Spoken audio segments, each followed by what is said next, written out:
The night my brother's creditors came knocking, I was elbow-deep in flour at my bakery on Robson Street, trying to salvage a batch of sourdough that had overproofed by 20 minutes. My phone buzzed twice. I ignored it. It buzzed again. I wiped my hands on my apron and looked down. It was my mother. I hadn't heard from her in 3 years. I set the phone face down on the stainless steel counter and went back to the bread. That was a Tuesday in October. The leaves outside were the color of old copper, and the morning light through the front window made the whole shop feel like something from a postcard. I had built this place with 7 years of early mornings and late nights, 2 business loans from BDC, 1 failed lease negotiation, and more self-doubt than I care to admit. It seated 14, had a small espresso bar along the east wall, and smelled, on most days, like brown butter and cardamom. I named it Wren's. Simple, mine. 3 years before that October, my family had made it very clear that I was on my own. It started the way these things always start, quietly, and then all at once. My brother had launched a landscaping company with 2 of his friends. He was 26, confident in the way only people who have never truly failed can be. My parents were proud. They talked about him at every dinner, every holiday gathering, every Sunday call. He was the one who was going places. He had taken out a small business loan through a private lender, $40,000, and my father had co-signed. I knew this because my father told me, the same week he told me that I was foolish to think a bakery could survive in Vancouver's commercial market. That was his way. Praise for my brother, pragmatism for me. The landscaping company folded within 18 months. Mismanaged contracts, a dispute with a supplier, and 1 very expensive equipment rental that my brother had put on a shared credit account that, I would later find out, had my name on it too. Not because I had agreed to it, because someone had added me without asking. When I found out, I called my father. He told me I was overreacting. He said family takes care of family. He said my brother needed support, not judgment. I said I hadn't been asked, hadn't consented, and was now listed as a co-borrower, on a debt I knew nothing about. My mother said I was being selfish. My brother said nothing. He didn't have to. My parents were doing the work for him. I contacted the lender directly. A collections agent at a firm in Burnaby told me the account was 6 months in arrears and that, as a co-borrower, I was equally liable. The total outstanding was $31,400. I remember sitting in my car in the parking lot of a Safeway on Broadway, reading that number on my phone, and feeling the specific cold that has nothing to do with weather. I hired a lawyer. Her office was on West Georgia, small but tidy, the kind of place where everything feels deliberate. She reviewed the documents and confirmed what I already suspected. My signature on the original credit application did not look like my signature. It looked like someone had practiced it. She used the word forgery carefully, the way lawyers do when they mean exactly what they're saying but need you to understand the weight of it before they say it out loud. We sent a formal dispute to the lender. We flagged the discrepancy with Equifax and TransUnion. We documented everything.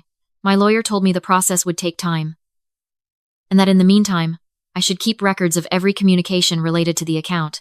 When I told my parents what I had found, my father said I was trying to destroy the family. My mother cried.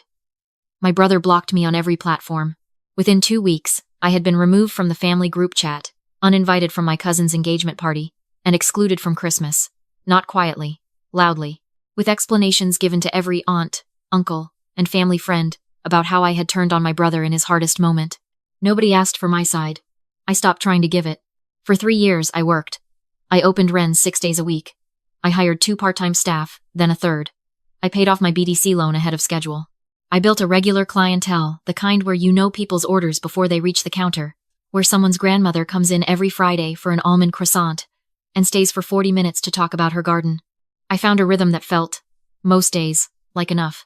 I also, quietly, and without telling anyone, continued working with my lawyer on the credit dispute. It took 14 months. At the end of it, the lender acknowledged the irregularity in the application, removed me from the account, and issued a correction to both credit bureaus. The outstanding debt remained my brother's responsibility. My father, as co-signer, was still on the hook for whatever my brother did not pay. I received the final confirmation letter on a Wednesday morning in late August. I read it once, filed it in the folder I kept in the locked drawer of my office desk, and went back out to open the shop. I did not call my parents. I did not text my brother. There was nothing to say that the paperwork didn't already say better. The October Tuesday my mother called. I did not call back. She called again on the Thursday. Then my father called on the Friday evening, while I was cashing out the register. I watched his name on my screen until it stopped ringing. I had a policy about that. Not out of cruelty, out of self-preservation. People who go silent for 3 years and then call twice in 1 week are not calling to apologize. They are calling because they need something. I was right. The following Monday, just before the lunch rush, the front door of Wren's opened and my father walked in. He was not alone. My mother was behind him. My brother was behind her. They stood just inside the entrance, the three of them, looking at the room the way people look at something they expected to be smaller. The morning crowd had mostly cleared. 2 regulars were finishing their coffees at the window table. One of my staff, a young woman named Priya, was restocking the pastry case. I was standing behind the espresso bar. My father looked at me the way he always looked at me, when he was about to ask for something like he was doing me a favor by wanting it. He had a manila envelope in his hand. I came around the counter slowly. I told Priya I would be a few minutes and asked her to take the floor. She nodded and moved away without looking at my family, which told me she had already read the room. I led them to the small table at the back, near the office. The one I used for supplier meetings. I sat down. They sat across from me. My brother sat slightly apart, close to the wall, like he was hoping to be part of the furniture. My father placed the envelope on the table and slid it toward me. I did not touch it.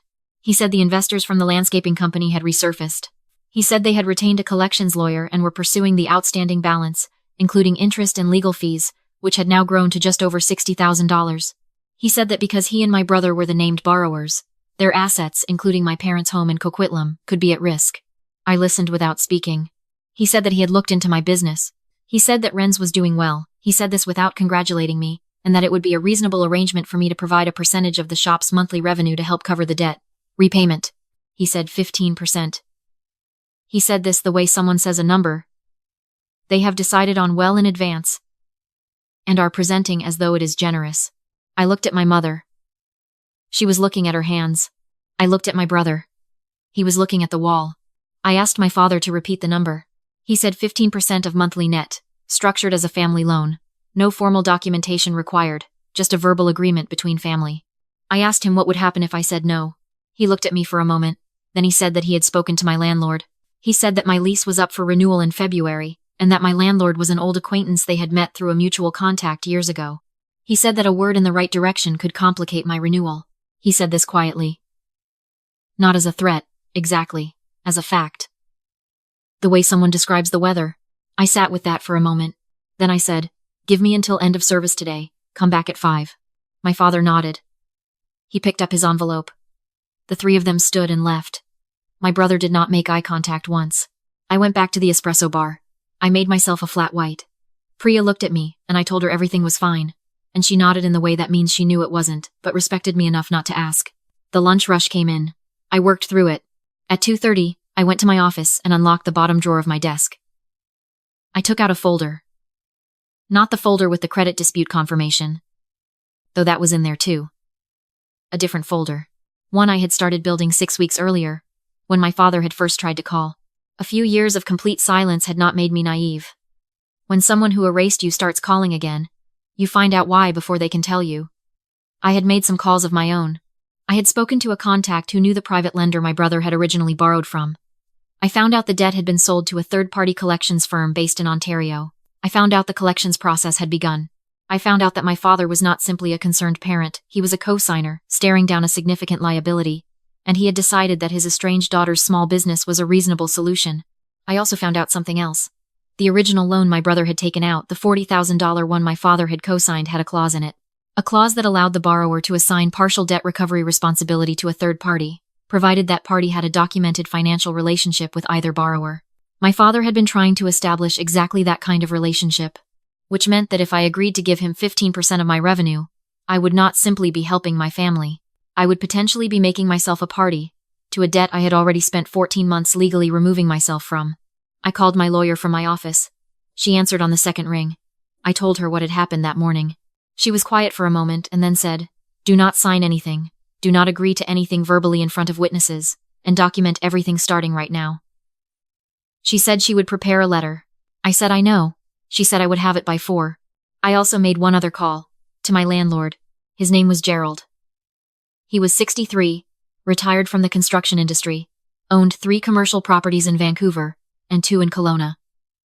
He had always been straightforward with me. When I first signed my lease, he had told me he preferred tenants who communicated and paid on time, and that as long as I did both, he saw no reason to complicate a good arrangement.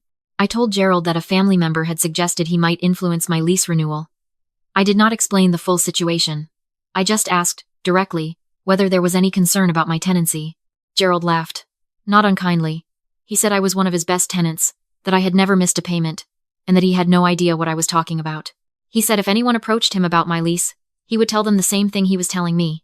It was none of their business. I thanked him and hung up. At 4:15, my lawyer's letter arrived by email. I printed 2 copies. I put them in a plain folder, not the thick one, just a slim one, and placed it on the corner of my desk. At 5 o'clock, my father, my mother, and my brother walked back through the front door of Wren's. Priya had gone home. My other staff member was cleaning the kitchen. The shop was quiet. I had turned the sign to closed. I brought them to the same back table. I sat down. They sat across from me. My father looked at me expectantly. My mother had her hands folded in her lap. My brother was looking at the table. I said, I thought about what you asked. My father nodded. I said, I want to make sure I understand the situation correctly. You want 15% of this shop's monthly net revenue, structured as an informal family loan, to help cover a collections debt that you and my brother accumulated after a business I was not part of failed. And you're suggesting that, if I don't agree, my lease renewal could be affected. My father said, essentially, yes. He didn't like the way I had worded it, but he confirmed it. I said, I need to tell you a few things. I opened the slim folder and took out the first document, the letter from my lawyer. I placed it on the table facing him. I said, this is a letter from my solicitor. It outlines the fact that the debt you are referencing, the original $40,000 loan, was the subject of a formal dispute, and that I was legally removed as a co-borrower 14 months ago, following a determination that my signature on the original application was not mine. The lender acknowledged this in writing. I have the documentation. My father looked at the letter. He didn't pick it up. I said, that means I have no legal obligation to this debt. None. And if you or anyone else attempts to re-establish that obligation through an informal revenue-sharing arrangement, my lawyer has advised me that this could constitute an attempt to circumvent a formal legal resolution. She has also advised me that the collections clause you may be attempting to use requires a documented financial relationship which we do not have, and which I am not going to create. My mother looked up. I placed the second document on the table. It was a single page, a summary my lawyer had drafted of the legal definition of extortion under the Criminal Code of Canada, specifically the section relating to threats made to obtain financial benefit.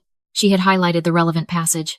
I said, threatening to interfere with a tenant's commercial lease in order to compel a financial agreement is not a gray area. I want you to understand that before we continue this conversation. The room was very quiet. My brother looked at my father. My father looked at the documents on the table. My mother pressed her lips together and said nothing. I said, I also spoke to Gerald this afternoon. He confirmed that my lease renewal is in good standing, and that he has no concerns about my tenancy. If anyone contacts him with the intent to interfere with that, he is aware of the situation, and I have a written record of this conversation. My father started to speak. I held up one hand, not aggressively, just firmly. I said, I'm not finished. I said, 3 years ago, you chose to believe that I was betraying this family by protecting myself from a debt I did not agree to. You removed me from every family event, told relatives I had abandoned my brother, and did not once ask for my side of the story. I spent 14 months and significant legal fees correcting something that should never have happened. I did not come to you for help. I handled it. I built this business without any support from you, without a co-signer, without a single family dinner in my corner. My mother's eyes were wet. I noticed it and kept going. I said, I am not angry. I want you to hear that. But I am also not going to give you 15% of what I built. Or any percent. Not because I can't afford generosity, but because what you walked in here and asked me to do today was not a family request. It was a threat. And I don't respond to threats. My brother finally spoke. He said my name. Just my name. The way someone says it when they're testing whether the room is still theirs.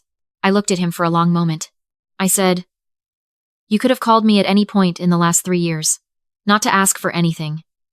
Just to call. You didn't. That's something you'll have to sit with on your own. I stood up. I said, I'm going to ask you to leave now. My lawyer's contact information is on the letter, if you have legal questions about the debt. As for the collections firm in Ontario, that's between you, your father, and whatever arrangement you make with them. I genuinely hope you find a way through it. But I am not part of that arrangement. My father picked up the lawyer's letter. He read it, or pretended to. He set it back down. He looked at me for a long moment. Then he picked up his manila envelope, the one he had brought in that morning, the one I had never touched, and he stood up. My mother stood. She looked like she wanted to say something. She didn't. My brother stood last. He looked at me once, directly, for the first time all day. I don't know what he was looking for. I don't think he knew either. They walked out the front door. I watched through the window as they got into my father's car, a silver Camry, the same one he'd had for years, and drove down Robson Street until I couldn't see them anymore. I stood there for a minute in the quiet of my own shop. The light was doing that late afternoon thing it does in October in Vancouver, where everything looks slightly gold and slightly sad at the same time. The sourdough from that morning, the overproofed batch I had salvaged, was still on the cooling rack. It had turned out fine. Better than expected. I went to the office, put both documents back in the folder, and locked the drawer. Then I texted my lawyer 2 words. They left. She replied, "Good. Call me tomorrow. We should talk about next steps." I said I would. I turned off the office light, walked back through the kitchen, checked the locks on the back door, and picked up my bag. Priya had left a sticky note on the espresso machine that said the grinder needed calibrating in the morning. I wrote a reminder on my hand the way I always do, and made a note to order more cardamom. I turned off the main lights. The shop went dark except for the small lamp I leave on in the front window at night, the one that makes the place look warm from the street.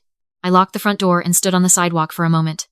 The evening air had that particular Vancouver October quality, damp, cool, smelling faintly of rain that hadn't arrived yet. I had spent 3 years building something that could not be taken from me, and it had not been taken. I walked to my car, drove home, and slept better than I had in a long time,